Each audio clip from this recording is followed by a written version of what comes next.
नामदेव जी रोज जाते थे विठ्ठल का दर्शन करने और रोज प्रार्थना करते, मेरी मैया रोज भोजन बनाती है, आप कभी पाने के लिए आओ ना ठाकुर जी।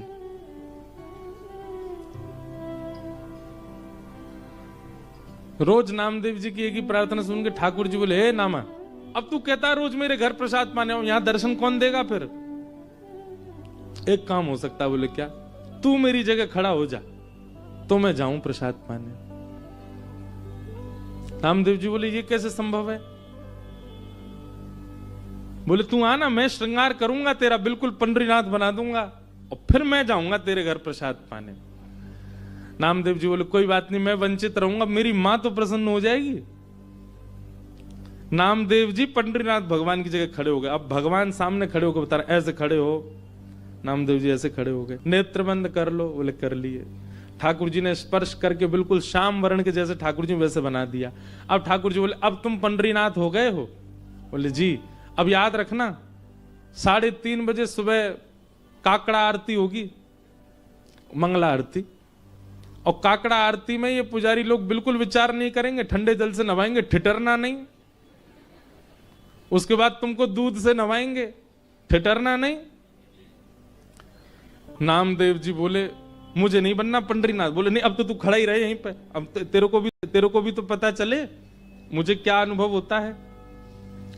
और काकड़ा आरती में नियम होता है कि ठाकुर जी श्री पंडरीनाथ भगवान के मुंह पे मक्खन ऐसे रख देते हैं, मक्खन ऐसे चिपका देते हैं पूरा, और फिर उसके बाद आरती करते हैं ठाकुर जी की। कभी जाओ पंढरपुर दर्शन करना मंगला का, काकड़ा आरती बहुत सुंदर होती है। तो ऐसे मक्खन रख देंगे, मन तो होगा तेरा खाने का पर चाटना नहीं। अगर नेक भी मक्खन खत्म हुआ तो पुजारी बहुत मारेंगे। मैं कुछ नहीं करता, मैं केवल चुपचाप खड़ा रहता हूं। उसके बाद तुम्हारा श्रृंगार होगा और श्रृंगार के बाद फिर द्वार खोल दिए जाएंगे, सब भक्त आके चरणों में प्रणाम करेंगे और कुछ भी मांगे देना नहीं, सुन लेना। विधि का विधान, कर्म का विधान सब उनको योग्यता दे देगा। तुम सब पर दया करके कुछ भी मत दे देना, नहीं तो लोग कुछ भी मांग लेंगे। अब खड़े रहूं, मैं जा रहा हूं। और अर्धरात्रि में श्री पंडरीनाथ भगवान नामदेव जी के घर गए। द्वार जाकर के खोलो। जैसे ही द्वार खोला माने, आहा, जैसे ही द्वार पर पंडरीनाथ भगवान को देखा, नामदेव जी की माता जी तो आनंदित हो गई, चरणों में गिर पड़ी। ठाकुर जी बोले, मैया जल्दी पवाओ, भूख लगी मुझे। ये पुजारी लोग एक ही चीज खवा, पूरन पोली खवाते रहते हैं मुझको रोज, मेरा मन भर गया, अब कुछ और पवाओ। नामदेव जी की माता जी ने सुंदर प्रसाद। नामा कहां चला गया, अभी तक आया नहीं, इतनी देर का गया है। ठाकुर जी बोले, अभी मिलवाने ले चलूंगा नामदेव से, उससे पहले प्रसाद पा लो। ठाकुर जी ने प्रसाद पाया। प्रसाद पा करके महाराज मैया से बोले, कारी सौल लेके आओ, एक कारी कमली लेके आओ। मैया बोली, क्यों? बोले, कोई पहचान जाएगा मुझे, ढक के चलूंगा। और एक कारी सौल ठाकुर जी ने ऐसे सिर के ऊपर के ओढ़ी, केवल नेत्र दिख रहे हैं, बाकी पूरे ठाकुर जी ढक गए। और मैया से बोले, चलो मेरे संग। कहां?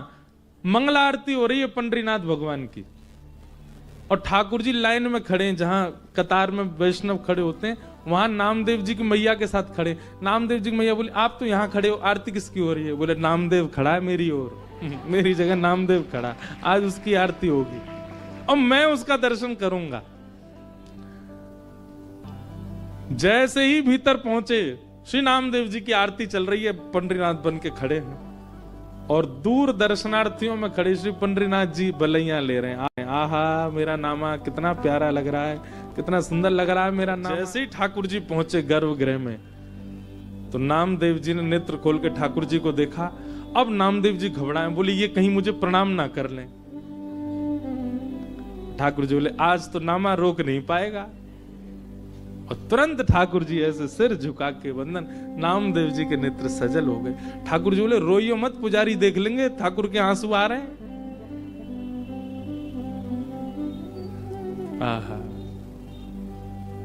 आज भी पंढरपुर में 365 दिन में एक दिन आता है, उस दिन आज भी यही भाव रखा जाता है कि श्री पंडरीनाथ भगवान नहीं, आज नामदेव जी खड़े हैं। और उस दिन जितने वैष्णव दर्शनार्थी आते हैं सबको प्रणाम करते हैं। क्यों? बोले इन वैष्णवों में कहीं ना कहीं पंडरीनाथ आए होंगे दर्शन करने के।